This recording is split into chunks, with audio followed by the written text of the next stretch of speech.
Welcome to Under New Management. My name is Terry Cotterman, and this is Gary Evans. We welcome you. 170 are subscribers. Morning. We welcome you guys, and this is a special podcast because I came across this just yesterday. But you knew about this, Gary, huh? I've seen this about once every couple of years, probably for the last 20. And as I told Terry, I said, I love doing voices. And one of my favorite guys back in the day was, "This is Paul Harvey.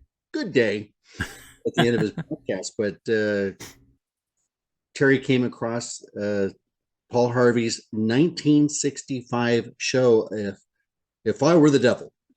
If I Were the Devil. And then he goes from there. So Terry called me up yesterday and says, "You got to check this out." And I said, "If I were the devil." Good day. So we're going to go over this video that he did, or film back from his radio show. Terry did a little homework on Paul Harvey yesterday. How long was he a broadcaster? I can 1938 remember to from 2008? 1938 to 2008. A long That's a time. long time. And he had a show, the radio show, I think it was weekly commentary. And so I thought he died a little sooner than I thought, but he kept on plugging away till about 2007, 8. 2008. So Yeah. So this prophecy, he spoke this in 1965, and people thought he was crazy, but when you listen to this broadcast, listen to it very carefully, because it sounds like the days we are living in. If I were the devil, if I were the devil, if I were the prince of darkness, I'd want to engulf the whole world in darkness, and I'd have a third of its real estate and 4/5 of its population, but I wouldn't be happy until I had seized the ripest apple on the tree, thee.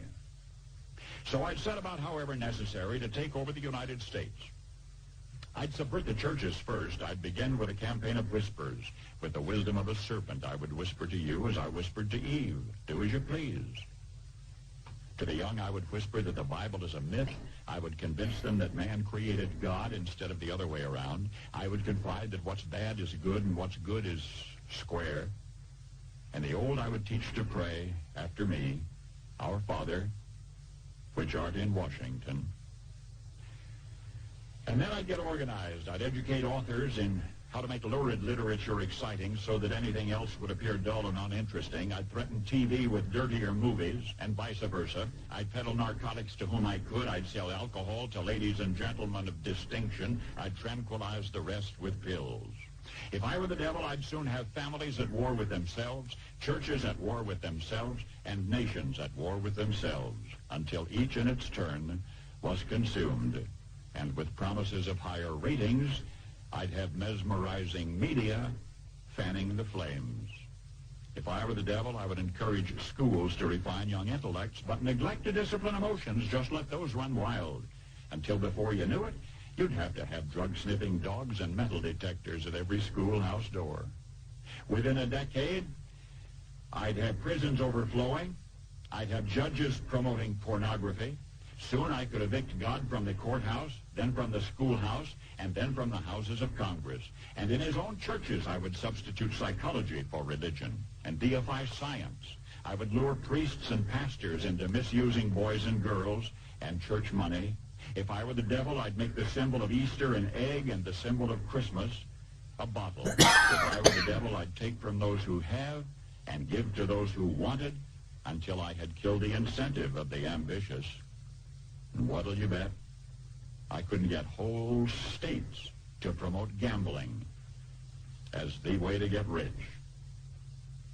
I would caution against extremes in hard work, in patriotism, in moral conduct.